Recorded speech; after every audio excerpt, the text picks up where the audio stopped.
On ne peut pas bien s'occuper des autres si on n'est pas bien soi-même. Parce que dans les hôpitaux, on en demande de plus en plus, et quelquefois un peu trop en fait.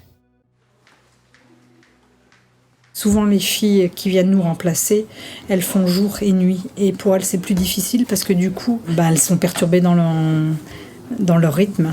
On choisit pas quand on fait nos nuits. On a nos horaires, c'est imposé, c'est à ce moment-là. Donc c'est nuit et puis après on reprend un jour. Enfin, 24 heures au même poste, je trouve que c'est pas normal. On pourrait changer, je sais pas, faire une journée en consultation et la nuit dans un autre truc. Comment pour psychologiquement ça change les choses.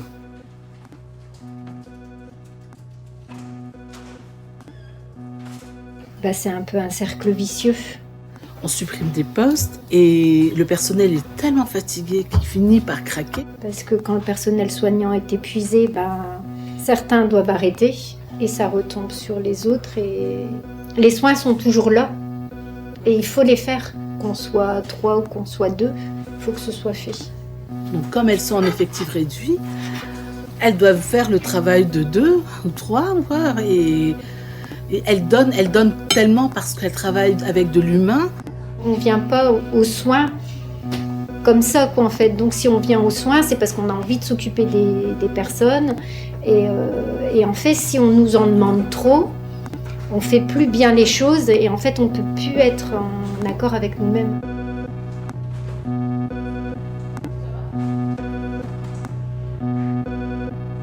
Moi, il y a quelques mois, j'ai dit je vais arrêter, je veux faire autre chose. Pourtant, j'adore ce que je fais. Ouais. Mais j'ai dit dans ces conditions-là, je n'ai plus envie de les faire. Quelquefois, j'aménage mes repos, vu que normalement je suis en repos, en me disant je vais faire ça, je vais faire ça, je vais faire ça. Et puis, quelquefois, on m'appelle pour remplacer. Et le fait de dire non, si je peux le faire, ça m'embête en fait. Parce que je sais que si on me le demande, c'est parce que il y a besoin. Elles ne peuvent pas avoir de projet parce qu'elles peuvent être appelées. Et elles doivent être disponibles. Il y avait un service qui devait s'ouvrir celui-là, donc on était plus ou moins toutes à postuler en sachant qui allait avoir le poste. Donc c'est vrai que c'est des conditions qui sont difficiles. Il nous a brisé notre équipe. Des affinités. Aussi. Du jour au lendemain, ta collègue elle est plus là. La pression, ouais. De plus en plus. Avant c'était pas comme ça, depuis la T2A en fait. Voilà.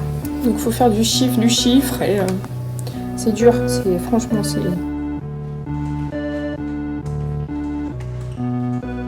Maintenant, on a de la chance, c'est que le lendemain de notre garde, on ne travaille pas. En fait, les gens, ils se sont battus pour ça.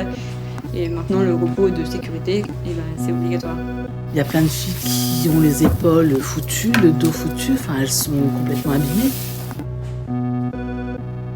C'est pas comme dans les autres métiers où on sort, on évacue tout. Non. Là, on prend notre pause, mais on va répondre à une sonnette. Je sais pas s'il y a beaucoup de métiers où on nous demande de travailler 24 heures et ça, moi, je trouve ça dur. Puis les changements aussi tout le temps d'horaire, c'est compliqué. Donc en fait, le sommeil, on ne trouve plus. Il y a déjà eu des accidents sur la route d'internes qui ont pris leur voiture après. À chaque garde, à 5h du matin, je suis pas du tout aussi performante, je suis pas du tout aussi patiente avec les gens. Mais où est l'équilibre ? C'est la rentabilité, c'est ce qu'on nous a appris avant de rentrer ici. Est-ce que vous êtes rentable aujourd'hui ?